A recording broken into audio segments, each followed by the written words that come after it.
At natuloy na nga din yung ilang weeks naming pinaplano na hindi matuloy-tuloy dahil nga ang daming nangyayari nitong mga nakaraang linggo. Kaya naman welcome back sa aming video and please spend time with us dahil isasama ko kayo dito sa ITRA or tinatawag nilang King Abdulaziz Center for World Culture. At dahil nga first time din namin pumunta dito sa ITRA, kaya naman samahan nyo kami dahil baka magustuhan nyo din yung mga ipapakita namin sa inyo. Although nag-research naman kami about dito sa ITRA kung meron bang entrance or yung about sa mga attraction nila, pero hindi talaga siya sapat. Kailangan mo talaga siyang puntahan at kailangan mo mag-explore mag-isa. At sa mga nagtatanong po pala about sa mga previous post namin kung saan ba tong ITRA, ay dito lang po yan sa Daran, Saudi Arabia. So ilalagay namin sa comment section yung pinakang location niya. Ayun na siya, ITRA. Oh, ano, kumusta naman ang mga... Laki naman. Oh! Ang laki. Ang laki niya. Ay, ang laki niya. At nakarating na nga kami mismo dito sa ITRA and sobrang laki talaga niya guys at nakaka-amaze kung paano talaga nila ito nagawa. Dahil nga kapag nadadaanan lang namin to is sobrang liit lang niya. Saan ang laki? Ang laki niya.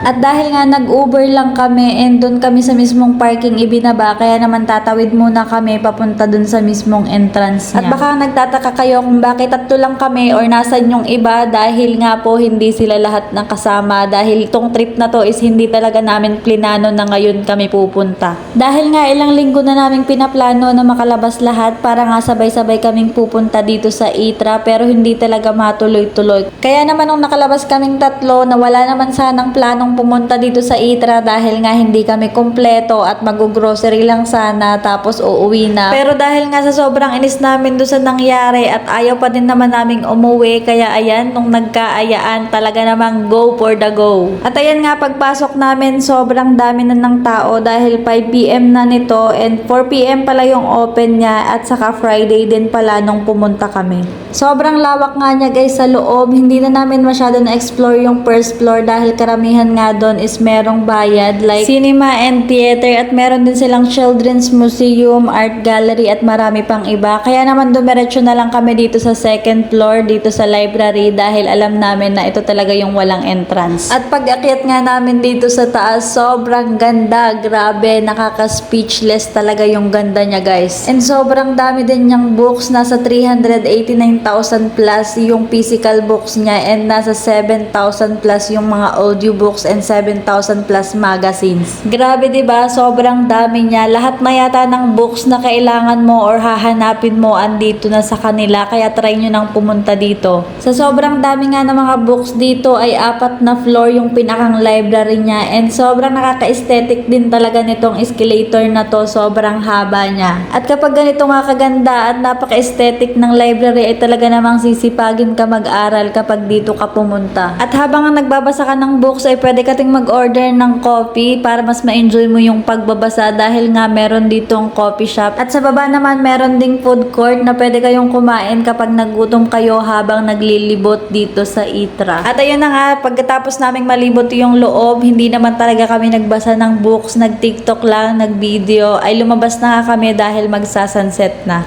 At tumambay na nga lang kami dito sa labas kahit sobrang init dahil nga alam nyo naman dito sa Saudi kapag summer sobrang init talaga kahit hapon na. Kaya ayan, nagtiis talaga ng init at kahit yung hangin nga ay mainit din, talaga namang pinush talaga nila yan para lang makita yung pagbabago ng color ng labas ng ITRA. Dahil nga daw kaya nagbabago yung kulay ng ITRA is depende sa kulay ng sunset. Kaya naman ayan, inaabangan talaga namin kung magbabago ba talaga siya. At kaya nga din nasabi nila na nagbabago yung kulay nitong ITRA dahil nga gawa siya sa stainless steel tube pipe. At yung pinakamahaba niya is 360 kilometers na tube pipe, diba? Sobrang laki niya, sobrang taas niya talaga. Welcome to ITRA!